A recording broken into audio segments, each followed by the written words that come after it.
What's going on, guys? Matt Manduke here, and I have for you another after unboxing.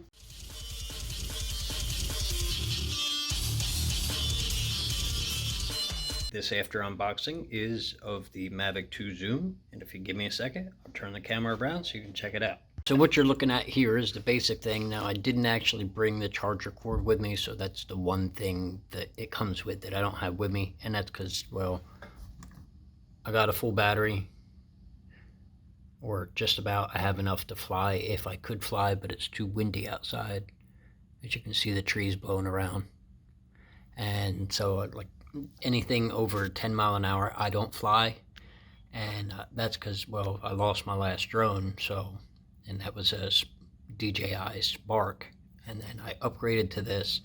I wouldn't recommend this for a first-time user. I mean, unless you got money to burn, but, you know, you're going to do something stupid when you first get it because you're not going to be used to how it flies, even though it is pretty cut and dry with a controller, which I'm going to start with the controller.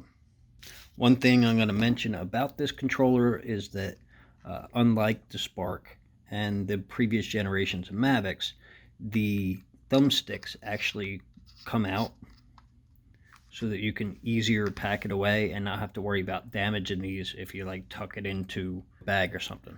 So that's something I can do with one hand, but it's pretty cut and dry. This is where the phone goes, but I can't put the phone in there and show you how it works while I'm using the phone to record.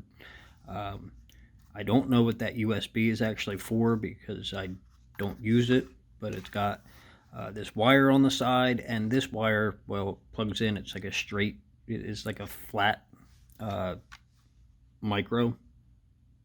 It's like the same as a micro, but it's flat.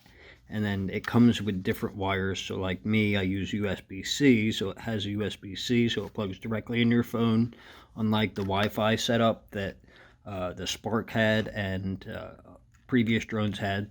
The direct connection does make for a better connection. But yeah, it has a lightning plug and it has a micro plug. That way you can plug in any device that you have. And my phone just barely fits in here, but it is a Galaxy S10 Plus. I don't know if you could go any bigger to like a Note 10 or Note 9 or whatever it is.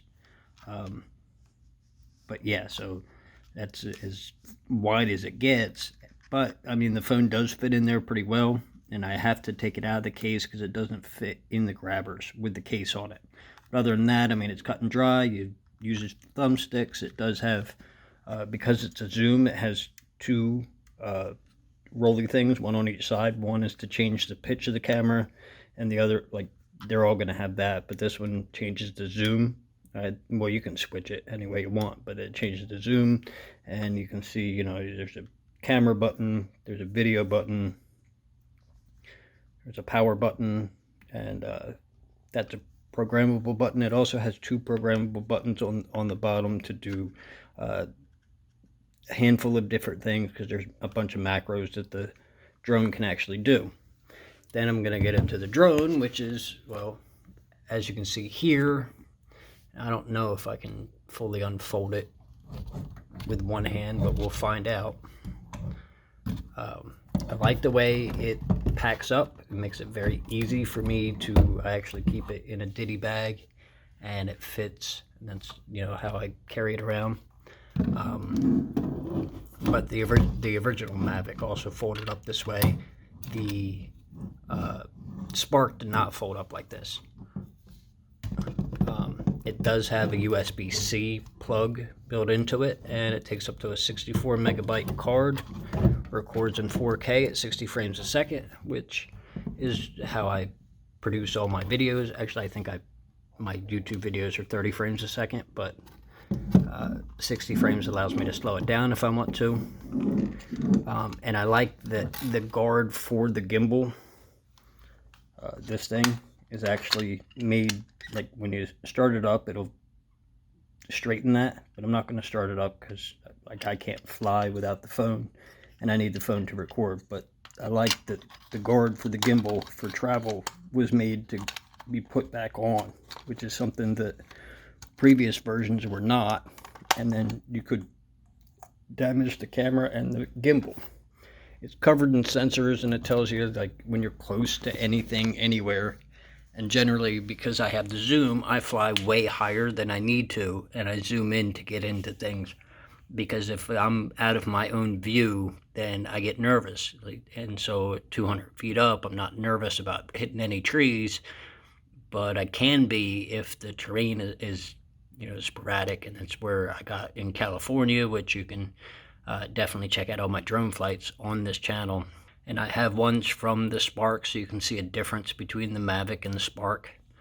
I don't have any complaints about this. I haven't even broken a propeller yet.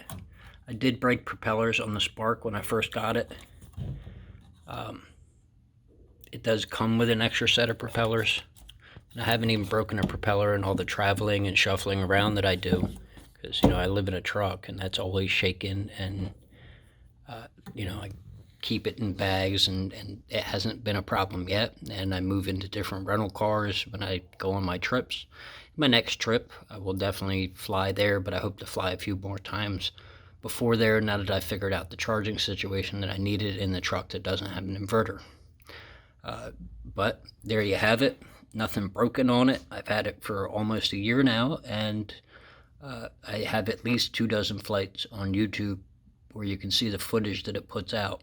And I may not be the most accurate and best drone pilot, but it definitely does the job that I wanted it for.